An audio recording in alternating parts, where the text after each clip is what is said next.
शुरुआत में हमें दिखाया जाता है बियर की कैन को, जिसे कि एक लड़का देख रहा था। वो कहता है ये नई आई हुई बियर ही है ना, मैं इसे एक बार पीना चाहता हूँ। और वो जब स्टोर लेडी के पास उसे ले जाता है तो वो कहती है मुझे माफ करना, लेके इसमें अल्कोहल है। तो वो कहता है मैं जानता हूँ। तो वो कहती है तो आप अल्कोहल को पी रहे हो, आपके जैसे कम एज के लड़के को इसकी चीज की अलाउ नहीं है।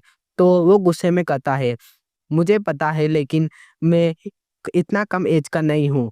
तो वो भी कहती है सीरियसली, और वो हँसती हुई कहती है तो आप अपनी एज बताएँ।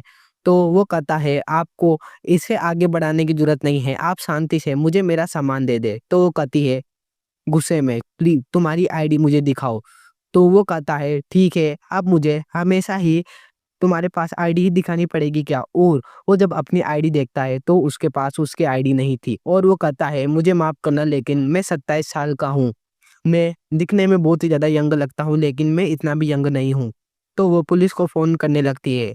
तभी वो उस स्टोर से बाहर आ जाता है और अपने मन में सोचता है हमेशा ये मेरे साथ ही क्यों होता है? मेरी हाइट दूसरे लोगों से कम है और मैं दिखने में भी एक बच्चे की तरह दिखता हूँ। मैं इतना छोटा क्यों हूँ? आखिरकार मैंने हर जगह ट्राई किया। स्कूल में भी मेरी हाइट बिल्कुल नहीं पड़ी। मिलिट्री में गया, वहाँ भी बिल्कुल नहीं पड़ी, और मैं मेडिकल में भी गया चेकअप कराने के लिए, लेकिन वहाँ भी मेरी 1 इंच तक भी हाइट नहीं बढ़ी। और हमेशा ही लोग मुझे मेरी शॉर्ट हाइट की वजह से जज करते हैं, इसलिए मेरी लाइफ बिल्कुल भी ईज़ी नहीं है। और जब मैं स्टोर में कपड़े खरीदने जाता हूँ, तो लड़कियाँ भी मुझे बच्चों के कपड़े दिखाती है। इसी के साथ अगर मैं खाना खाने बाहर चले जाऊँ, तो जान करके वो लोग मुझे बच्चों का खाना परोसते हैं। और मैं किसी खेल में भी पार्टिसिपेट नहीं ले सकता, और मेरे दोस्त भी मेरा मज़ाक उड़ाते हैं। मेरी ज़िंदगी वास्तव में बहुत ही ज़्यादा दर्दनाक है। यहाँ तक कि एक लड़की ने भी मुझे रिजेक्ट कर दिया, वो भी यह कहकर कि मैं दिखने में बहुत ही ज़्यादा छोटा लगता हूँ, तो उसे मेरे साथ शर्म आएगी। मुझे नहीं पता, लेकिन लोग मुझे इस कारण से ही यूँ क्यों जज करते हैं।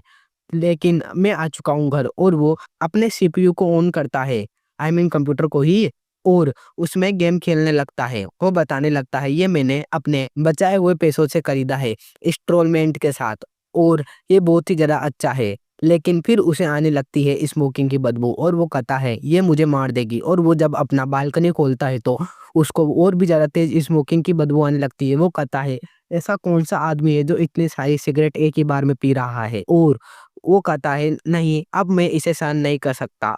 और वो चला जाता है जहाँ से बदबू आ रही थी सिगरेट की, वहां पर। और वो जब गेट की रिंग बजाने वाला होता है, तभी एक बंदा गेट के अंदर से बाहर निकलता है, और वो कांपता हुआ कहता है मापो ग्रिजली बियर, वो बहुत ही ज्यादा ताकतवर है, और उसके पैर भी टूटे हुए थे, जिसे देखकर वो अपने मन में सोचता है सही सच में इसके पैर तो टूटे हुए हैं। आखिरकार इस कमरे के अंदर कोई फाइटर ग्रिजली बियर है क्या? गाइस, ग्रिजली बियर का मतलब भालू। और फिर हमें अगली सुबह का सीन दिखाया जाता है, जहाँ पर उसके हाथ में था एक गिफ्ट, थोड़ा था मांस, और वो अपने मन में सोचता है अच्छा होता अगर ये कैंसर से ही मर जाता, मुझे इस इंसान को रोकने की आवश्यकता नहीं पड़ती। लेकिन मेरे पास है एक गिफ्ट जिसे देखकर शायद वो मुझे मारेगा तो नहीं, और मेरी बात भी आराम से सुन सकता है, काश ये पॉसिबल हो।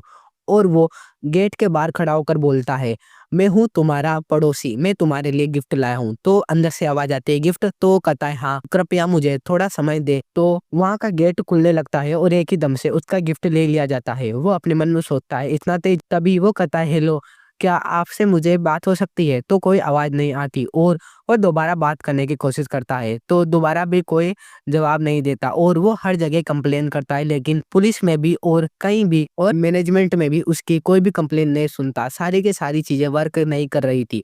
उस स्मोक की बदबू के कारण तो उसे भी नींद नहीं आ पा रही थी, और वो परेशान हो चुका था उस बदबू के कारण। वो बहुत ही ज्यादा फ्रस्ट्रेट था उस बदबू के कारण, और वो चिल्लाता हुआ कहता है अब मैं ज्यादा दिनों तक जीवित नहीं रहूंगा अगर ऐसा ही चलता रहा तो। और वो जाने लगता है उसी कमरे के बाहर, और कहता है अब कुछ भी हो मुझे ये दरवाजा खोलना ही होगा, मैं पीछे नहीं हट सकता, आज तो मैं इसे बाहर निकाल के रहूंगा। और हमें दिखाया जाता है एक लड़की को जो कि एक्सरसाइज कर रही थी, और वो पीछे देखती है। फिर वो बेल को बचाने लगता है और कहता है मुझे अब टफ रहना चाहिए, मैं ही हूँ जिसके साथ गलत व्यवहार किया जा रहा है, इसलिए मैं डर किस चीज से रहा हूँ। और वो गेट को खोलती है और कहती है अब बताओ तुम्हें क्या काम है? और गाइज, वो थी हट्टी कट्टी बंदी जिसको उस लड़के के बूथ से दिख रहे थे। वो कहती है तुम यहाँ पर क्या कर रहे हो? और गाइज, वो बहुत ही ज्यादा हट्टी कट्टी थी और लंबी। वो अपने मन में सोचता है लड़का ये कितने ज्यादा लंबी है, और वो देखने में बहुत ही ज़्यादा डरावनी भी लग रही थी।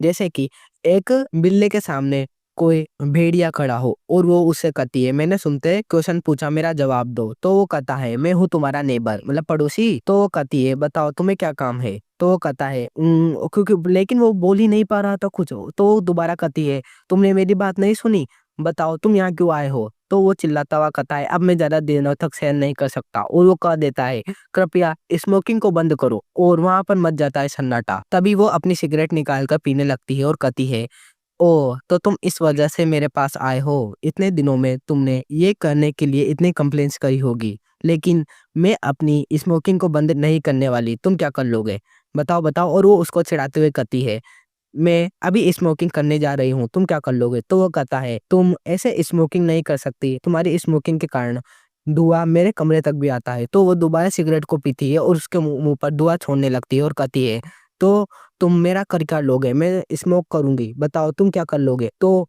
वो भी गुस्सा होने लगता है और वो उसे चिढ़ाने लगती है और कहती है, तुम मेरा कुछ नहीं कर सकते, तुम छोटे लड़के। ये सुनकर हमें उस लड़के का फ्लैशबैक दिखाया जाता है, जहां पर सारे के सारे लोग उसकी शॉर्ट हाइट की वजह से उसे इग्नोर कर देते और बुली भी। और जब वो काम के लिए जाता था तो उसके ऑफिस में भी ऑफिस वर्कर्स उस पर ज्यादा ध्यान नहीं देते थे। इसी के साथ जब उसके फीमेल पार्टनर से बात हुई तो उसने कहा कि वो बहुत ही छोटा है तो वो उसके साथ नहीं रह सकती और उसे उसने कर दिया इग्नोर। इसी के साथ वो गुस्से में कहता है, एक छोटा बच्चा, तुम मुझे ऐसे ट्रीट कर रही हो। और वो एक ही दम से उसके हाथ से सिगरेट को छीन लेता है, जिसे देखकर वो लड़की भी चौंक जाती है। तभी वो कहता है, यहाँ देखो मेरी तरफ, क्या मैं इतना छोटा हूँ। और वो एक हाथ को साइड में दीवार में रखकर उसे सटा देता है और कहता है, तुम मेरी तरफ देखो, क्या मैं कोई गलत चीज कर रहा हूँ। मैंने कहा तुम्हें पता होना चाहिए सिगरेट करना बुरी बात है, तो तुम सिगरेट अब से नहीं पियोगी। तो वो उसे देखने लगती है, उसका दिल जोरों से धड़क रहा था। और फिर अचानक गाइस खुल जाता है टॉवल और वो उसे देखकर चौंक जाता है, क्योंकि उसके सामने थे बड़े बड़े बूमबाज। वो लड़की कहती है, तुम छोटे कमीने हैं।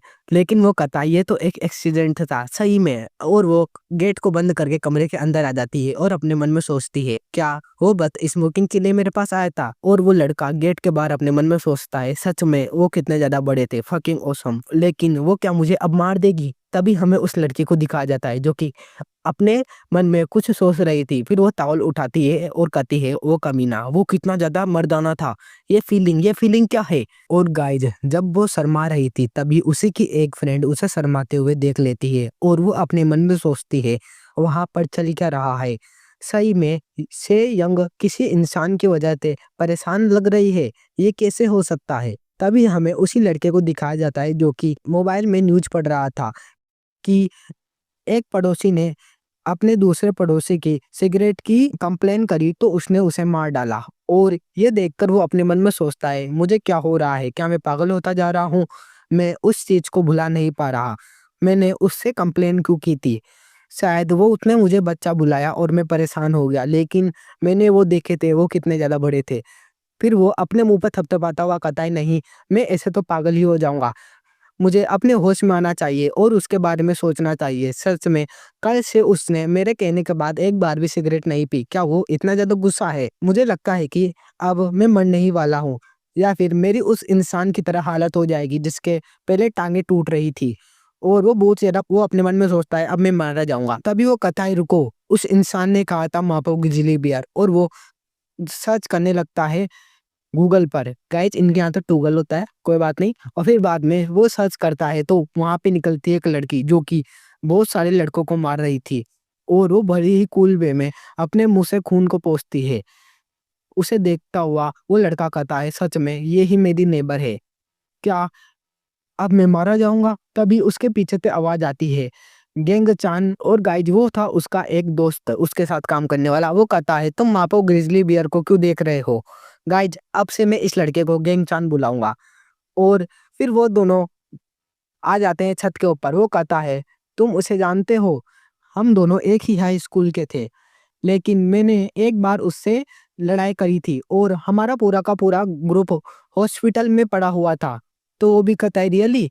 तो बताने लगता है, हाँ मैंने उसे एक बार पास से देखा था, लेकिन उसने हमारे पूरे के पूरे स्कूल को बदल दिया, कोई भी उसे बुला नहीं सकता, क्योंकि मापो ग्रिली बियर वो लड़की, उसे कौन नहीं जानता, वो इतनी ज्यादा खतरनाक है कि उसने किसी भी लड़के को नहीं छोड़ा। उसी की वजह से उसे नाम पड़ा मापो ग्रिज़ली बियर, जो कि क्रेज़ी ग्रिज़ली बियर के नाम से भी जानी जाती है। और इसी के साथ उसकी वजह से ही हमारा स्कूल इतना ज़्यादा सीधा-साधा है। मुझे कोई भी परेशानी नहीं हुई ड्रॉप आउट लेने में, क्योंकि वहाँ पर कोई बुली करने वाला लड़का ही नहीं था। फिर वो बताने लगता है, लेकिन वो गुस्सैल पर्सन नहीं है, वो एक अच्छी पर्सन है। परंतु जब कोई उसे गुस्सा दिलाता है तो वो उसका जान ले लेती है। तभी वो अचानक अपने दोस्त की तरफ देखता है, तो वो देने जा रहा था अपनी जान टेरेस पे तो कूद कर, और वो उससे कहता है, तुम क्या कर रहे हो? तो गेंगचान कहता है, मुझे छोड़ दो, मुझे यहाँ से कूद जाने दो, ये पीटने के बाद मरने से तो अच्छा ही है, मुझे आगे का शांति तो मिलेगी। तो वो कहता है, कृपया नीचे उतरो, हम शांति से बात करते हैं। और वो उसे नीचे उतार लेता है। तभी हमें दिखाया जाता है एक लड़की को, जो कि अपने नेल्स को घिस रही थी। वो अपने मन में सोचती है, वो बंदा था कौन? और गाइज ये है वही गुलाबी बाल वाली बंदी। तभी हमें सेयोंग को दिखाया जाता है, जो कि डंबल को उठा रही थी। वो कहती है, मैं उसे नहीं जानती, यस्टरडे वो आया कौन था? तो वो कहती है, सच में तुम उसे जानती हो, मैंने तुम दोनों को एक साथ देखा था। तो वो भी कहती है, मैं उसे नहीं जानती, शायद वो मेरी कंप्लेन करने के लिए आया था स्मोकिंग की। और जो नीचे बंदी बैठकर वीडियो गेम खेल रही थी, वो कहती है, अगर उसको इतनी परेशानी है तो हमें उसे भगा देना चाहिए। तो सेयोंग कहती है, मुझे उस तरह के लड़के बिल्कुल भी नहीं पसंद। और गाइज ये थी 23 साल की एक कुंवारी लड़की, और वो कहने लगती है, और मुझे उससे थे गोरी चमड़ी वाले पतले से लड़के नहीं पसंद, मुझे पसंद है हाई टेस्टोरोन वाले हट्टे कट्टे मस्कुलर बंदे। तो वो गुलाबी बालों वाली बंदे भी कहती है, तुम कितना साफ सफाई से झूठ बोलती हो ना, सच में से हूँ, तुम कितनी बुरी तरह से झूठ बोलती हो, कोई भी पकड़ ले। और वो उससे कहती है, तुम अपनी फीलिंग्स को कंट्रोल नहीं कर सकती, कल मैंने तुम दोनों को एक साथ देखा था, कह तो रही हूँ मैं। और गाइस इस बंदी का नाम है लेना, जो कि सेयोंग की हाउसमेट है और एक फ्रेंड भी। फिर वो उसे चिढ़ाती हुई कहती है, अगर होनेस्टली तुम मुझसे कहो तो तुम दोनों के बीच कुछ चल रहा है क्या?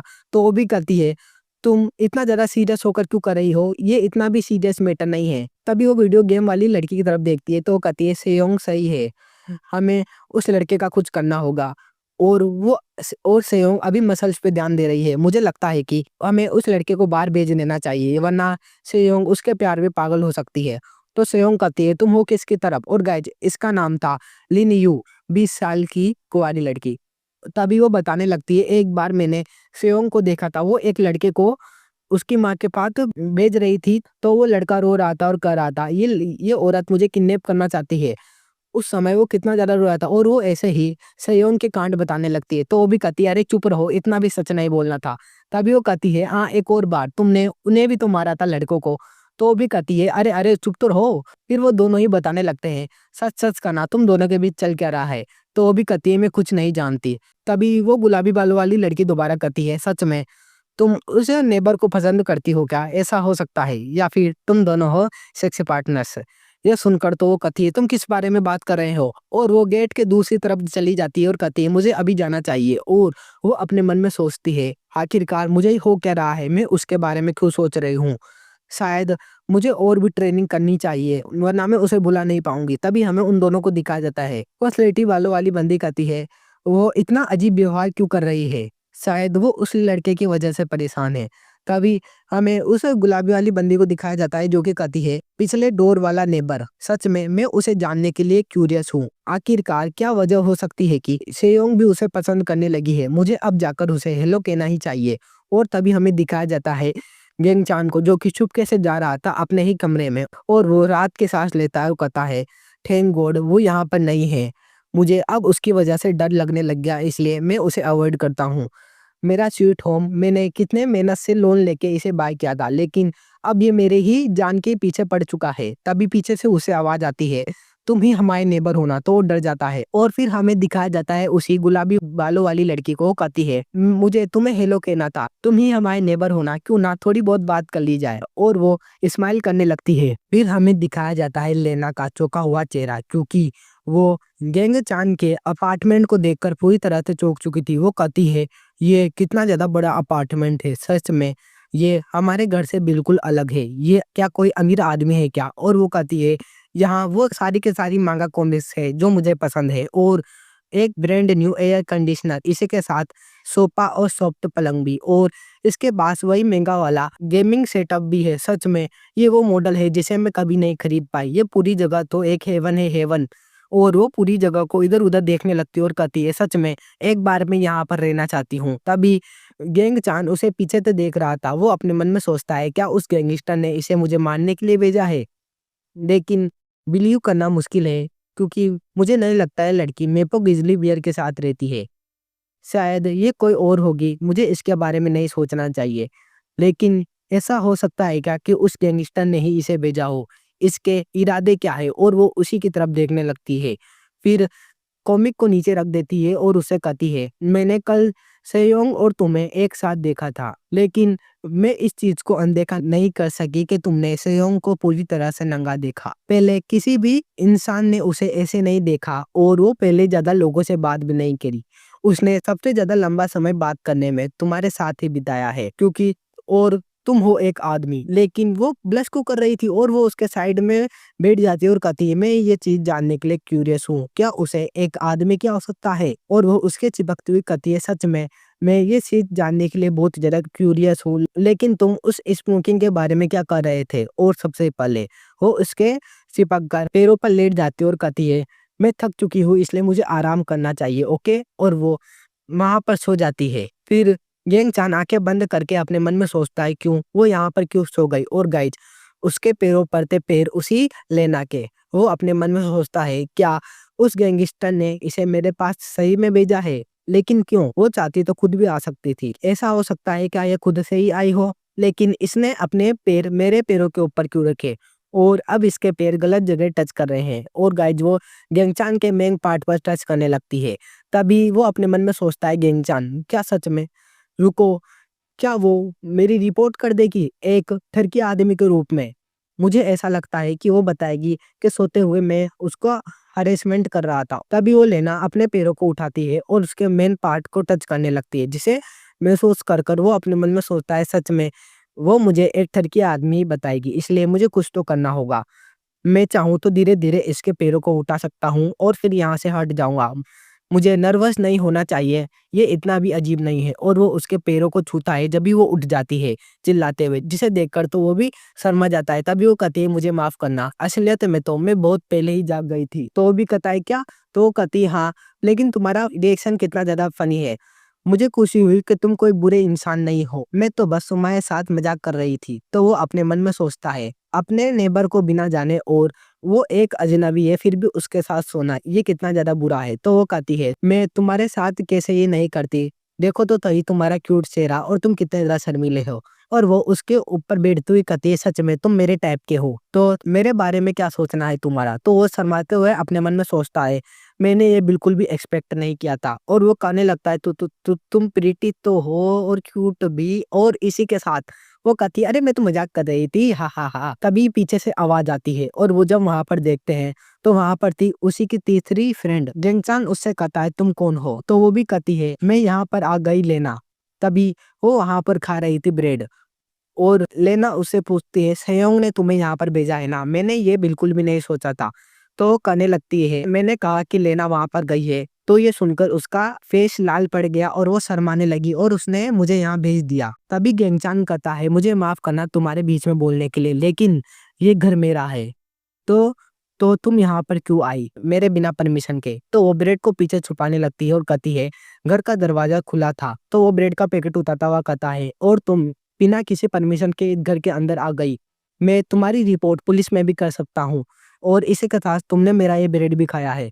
तो वो कहती है, मुझे माफ करना, ये एक एक्सीडेंट था। मैं अंदर आई तो मेरा पैर ब्रेड पर पड़ गया था तो मैंने उसे खा दिया। वैसे भी तुम उसे फेंक ही देते, तो प्लीज मेरी रिपोर्ट मत करना। तभी वो उसे घूरने लगता है तो पीछे से लेना उससे कहती है, कृपया उसे माफ कर दो, वो बुरी लड़की नहीं है, उसे ढंग से माफी मांगना भी नहीं आता। और वो उससे कहती है, तुम उसे माफ तो कर ही सकते हो प्लीज। और गाइज, एमसी देख रहा था उसके बड़े बड़े बुम्बाज और वो शर्माते हुए कहता है, ठीक है वो मेरी नेबर ही है तो मैं उसे माफ कर ही सकता हूँ, उसने इतना भी बुरा काम नहीं किया है। और वो उससे कहता है, वैसे जो तुम ब्रेड खा रही हो वो एक एक्सपायरी ब्रेड है। ये सुनकर वो पूरी तरह से चौंक जाती है। तभी वो कहती है, तो चलो इंट्रोड्यूस किया जाए। सबसे पहले हमारे बीच की आइस की दीवार को तोड़ते हैं ताकि हम एक दूसरे को अच्छे से जान सके। और वो अपनी जैकेट को उतारते और कहती है, तो तुम्हें अब ज्यादा इंतजार नहीं करना पड़ेगा। और वो बहुत ज्यादा सेक्सी लग रही थी। और वो कहती है तुम क्या सोचते हो? वो गाइज़ ऐसा लगता है कि वो कोई चीज़ उसे ऑफ़र कर रही हो और वो स्माइल कर रही थी उसको देखकर। इसी के साथ गाइज़ मैं बताना चाहता हूँ इस सीरीज़ के 3 चैप्टर में एक्सप्लेन कर चुका हूँ, तो आने वाले चैप्टर्स थोड़े डार्क हो सकते हैं, इसलिए आप कमेंट कर देना अगर आपको एक्सप्लेन वीडियो चाहिए तो मैं एक्सप्लेन कर दूँगा। ओके, सब्सक्राइब कर देना। Bye bye.